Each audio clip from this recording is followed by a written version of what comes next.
Thank you. I'm stoked to be here today. Okay, so tell us a little bit about your background first. Yeah, Let's start with that. I was going to say, it's funny that I am here today because 10 years ago, I was working for Meta in San Francisco when they had just acquired Oculus. So Oculus, a VR company, and they brought in artists and directors to figure out what to do with this technology. They had this amazing tool, and they were like, okay, let's put it in the hands of artists and hope for the best.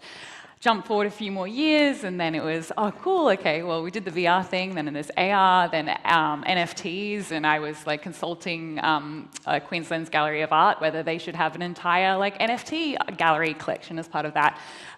During this, I worked in the screen industry, and I had an animated series, and this was when like Image Gen popped up, and I was like, oh, and this like shocking human experience happened when I generated an image for the first time, and it was chills. It was like, oh my God, the thing that I saw in my head for the last however many years has just been brought to life like that. And that kind of awoke everything paused, and I was like, AI is the thing. It's the thing for the creative industries. And as a creative, it felt like just a tool that I would have like fantasized about as a kid, you know? It's like, if only you could see what I can see, and instantly with speed. And then Leonardo popped up, and we're just so lucky as an Australian audience. Like, we have so much talent in this country, and I'm so excited to see Canva has, caught a hold of that.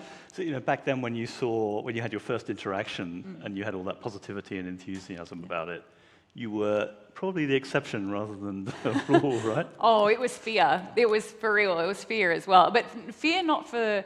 It was just shock. It was absolute shock that everything that I could see was in front of me. I have a 3-year design degree, right? 3-year design degree where you have to play around on tools, you spend 10 hours in Illustrator hoping for the best, hoping to get this thing out there, and then all of a sudden my words were images, and I'm a screenwriter, so it's like, that's literally what I do, is I use words to articulate what I'm, trying to see. And this seamlessness was magnificent.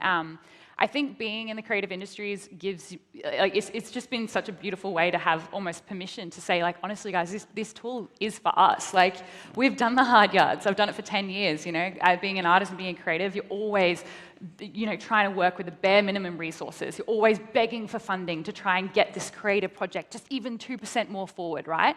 And now we're living in this era of AI where I can have an idea and I can bring it to life. I can get a team of maybe 4 of my mates, and all of a sudden we have a pilot that we can actually distribute on platforms to audience. Like, it's an unbelievable time when I think about access to opportunity.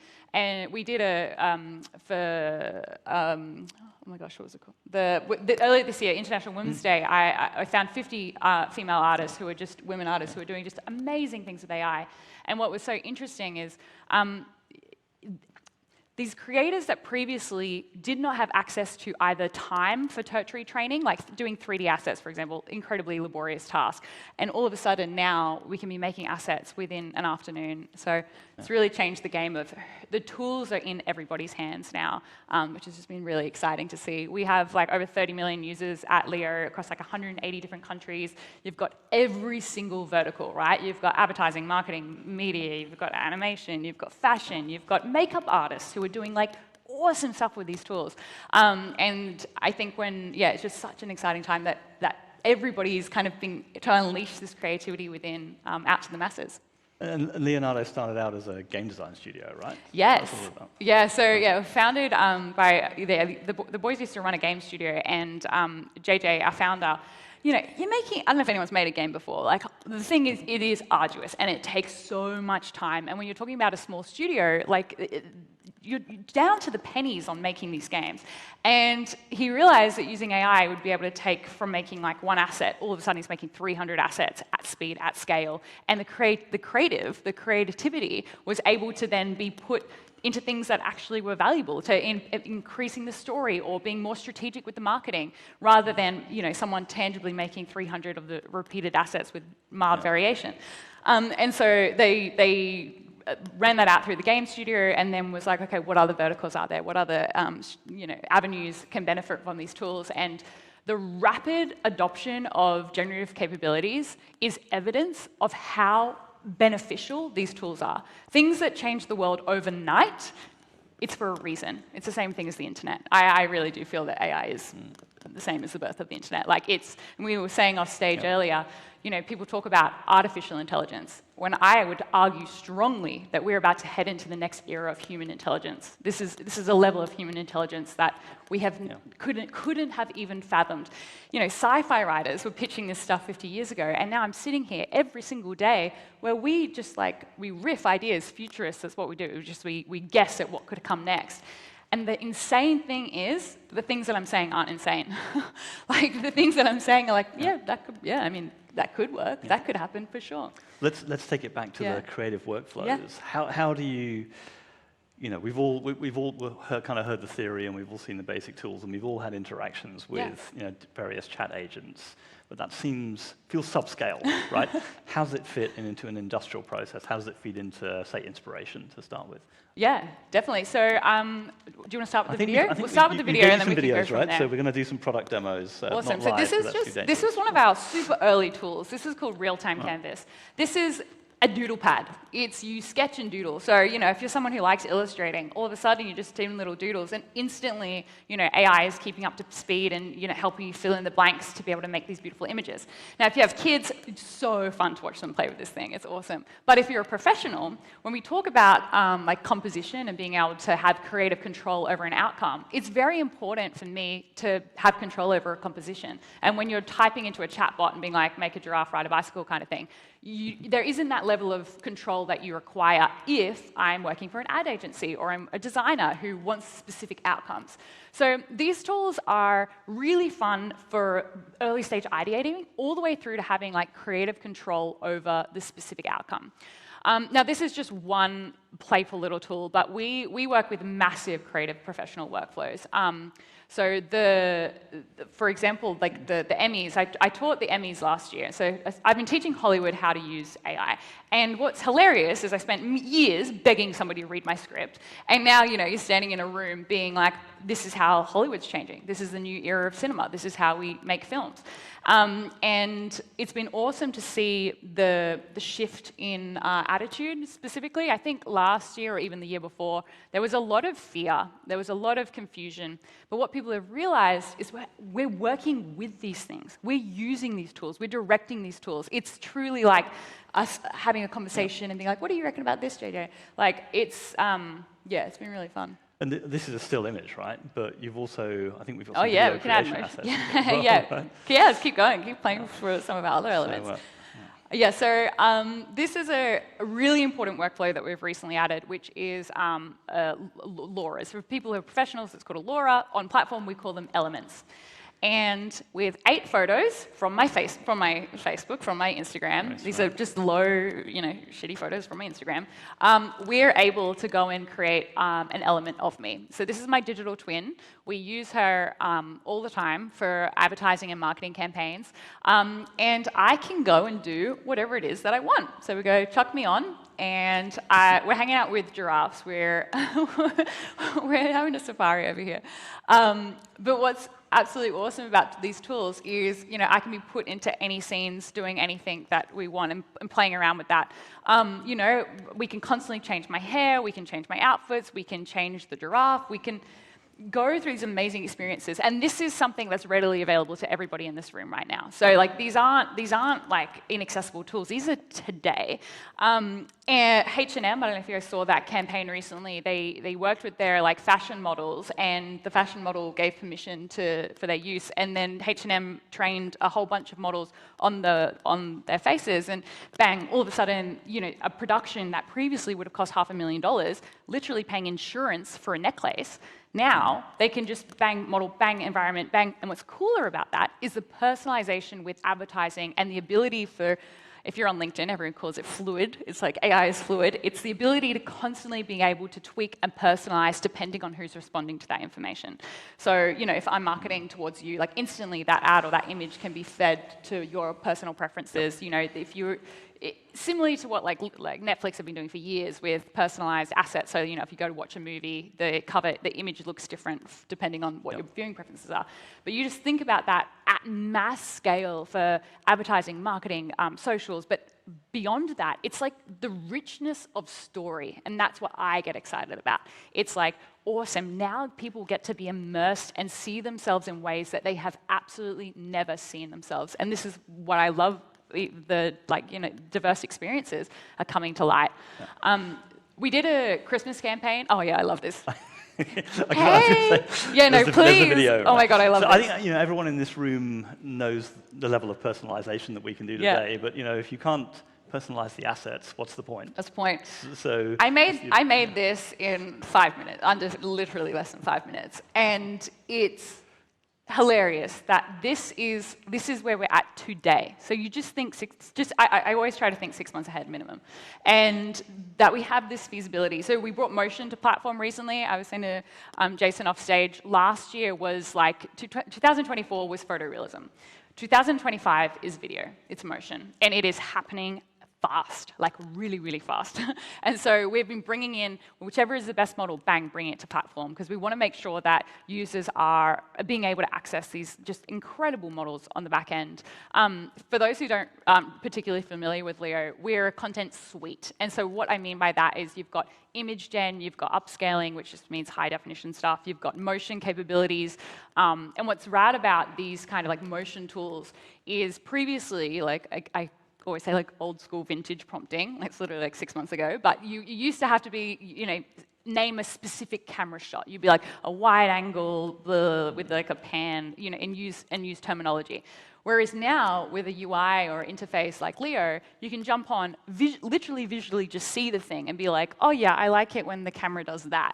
Bang, you've got that. And so we're trying to eliminate this need for deep knowledge on things, and I think that's what's going to be changing. Is we're trying to get to a point where it doesn't matter if you've gone to school for 4 years for a postgraduate degree. What matters is, are you trying to achieve the outcome that you want, and how can you get to that outcome in a way that everybody can express themselves in the best way possible?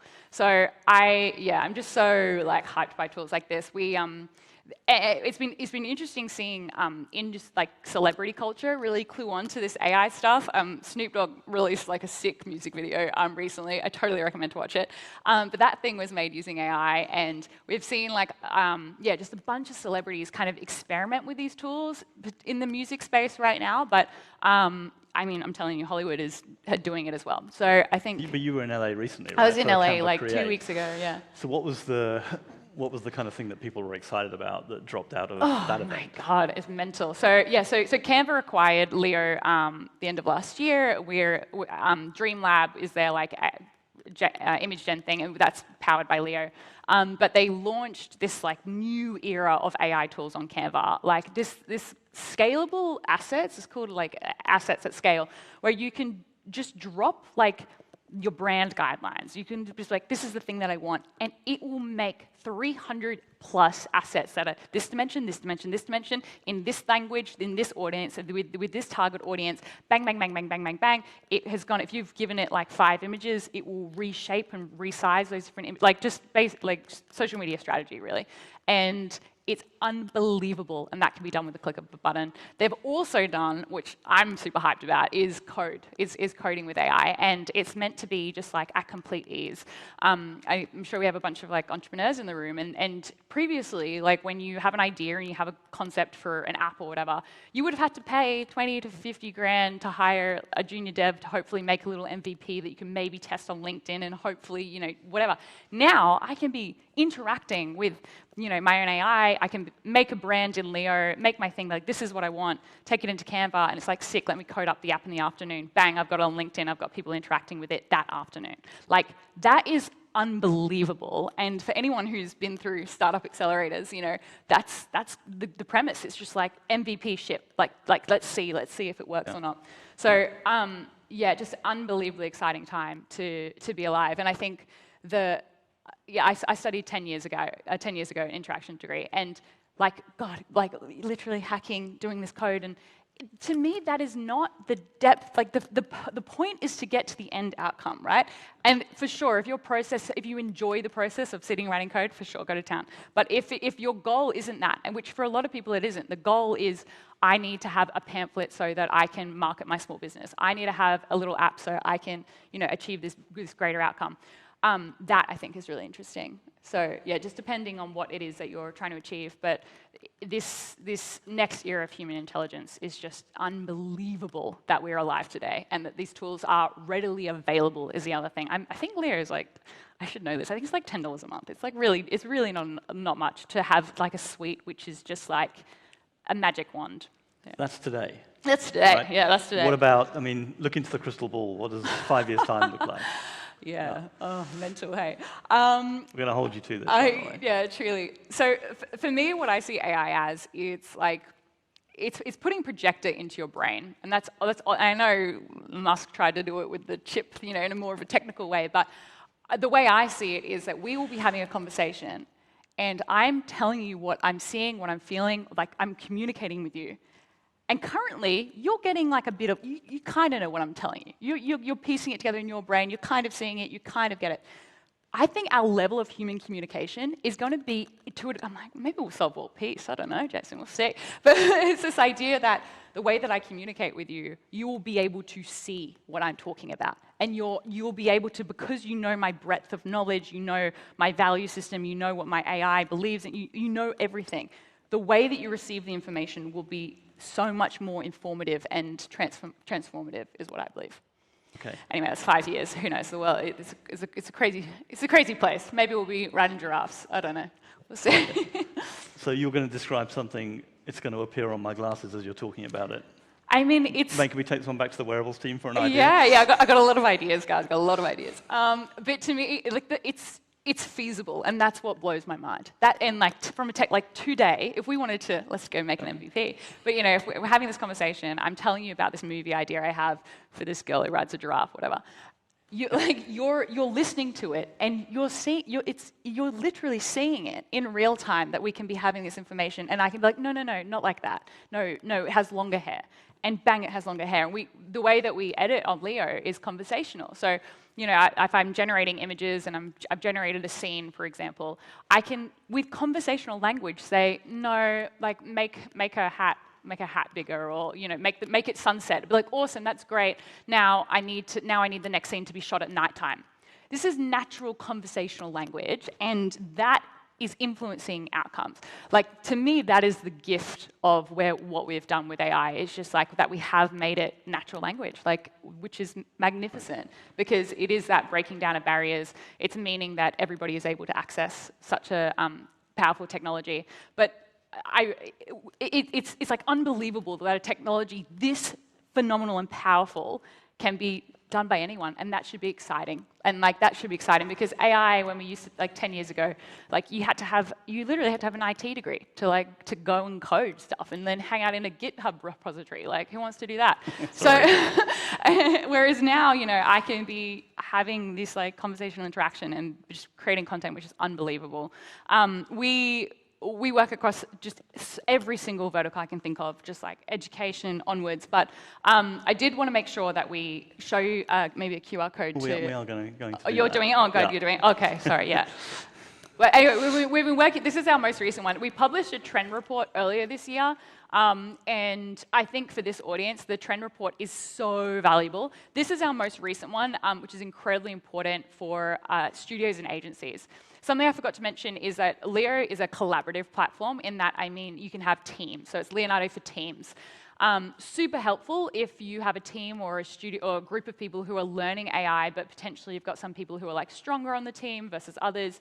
Say if we were in a team, I could go and set up a workflow. I can make sure all the models are right. I can get it all set up. And anyone, I could have an intern come in and just press the button remix. And just by remixing, they can go and interact with what I'm already making. So definitely have a download of that, because I think we've got a lot of juicy insights, and I think it will give you just an idea of where we are today. If you understand where we are today, you can start to think where we're going in 6 months.